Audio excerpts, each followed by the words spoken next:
What do you think is happening here? What is it that is making this flare-up in violence and clashes worse now at this key time of year? Yep, Maryam, it's great to be with you. And it is a moment, as was just discussed by Yolande, where all the religions present have high holy days or very important festivals. And what we're seeing is essentially this perfect storm of religious energy. This was predicted over the past couple of months. There have been meetings convened by the United States, Jordan, and Egypt with the Palestinian Authority in Israel to try to ensure that there would be calm at this moment, because it's a religious tinderbox right now. And if there are violent episodes like we saw at the Temple Mount over the last couple of days, that can really trigger. It could also give an excuse to premeditated intentions, like may be the case with southern Lebanon and those factions as well. So all of it's coming together right now, and the U.S. has been worried about this for several months. What kind of an impact has the new government, the right-wing government led by Benjamin Netanyahu? We've seen protests. What kind of an impact does that political turmoil within Israel have on this situation? Very directly, it's undermined confidence, certainly amongst the Arab parties. And the guarantor of safety and security on the Temple Mount, Jordan, is the state that guarantees civilian decisions there. But Israel is in charge of security.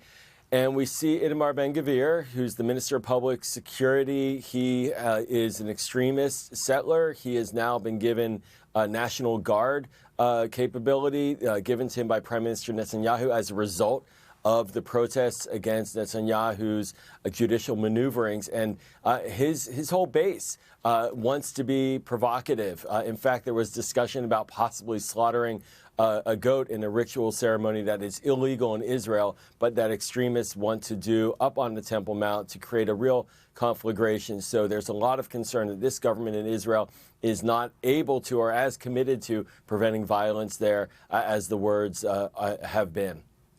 Joel, we saw earlier on in this program that handshake between Saudi Arabia and Iran, a rapprochement, if you like, between the two countries.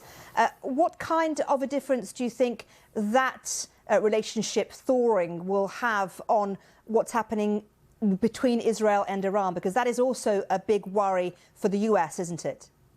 Yeah, it really is, Maryam. I'm glad you brought that up. Look, between Iran and Saudi Arabia, there is tension in all spots of the Middle East, including directly. Now, if that tension calms down, that overall is healthy for the region. But that doesn't necessarily mean that Iranian-backed militias, for example, Hezbollah, are going to be less aggressive towards Israel. And the question then is, for Saudi Arabia, what are they going to do about this? This is a deal with Iran. They want to have less tension. But if Israel, a country with whom Saudi Arabia has been trying to get closer, is suddenly under attack by a proxy of Iran, where will they come out? So a lot of moving parts right now. Certainly less tensions between these two countries is better overall, but it doesn't necessarily mean more peace in the region regarding Israel. Joel, we've had statements from the State Department in the US talking about concerned by the scenes out of Jerusalem, talking about the sanctity of holy sites, talking about, being in constant, regular touch with our Israeli partners as well as the Palestinian Authority. What difference is it making to the way that the US is viewing Israel right now, the fact that this government of Benjamin Netanyahu, this far-right government, if you like, is in power? How awkward is that making things for the US State Department?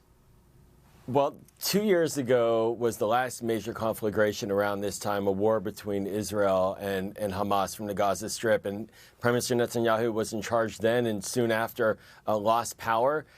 There's real tension right now between the Israeli government and the United States government, but it's in Netanyahu's interest to keep the lid on. He is trying to normalize Israel with many Arab countries, the UAE, Bahrain, and others from the Abraham Accords, in addition to, of course, Jordan and Egypt's long-standing peace treaties with Israel.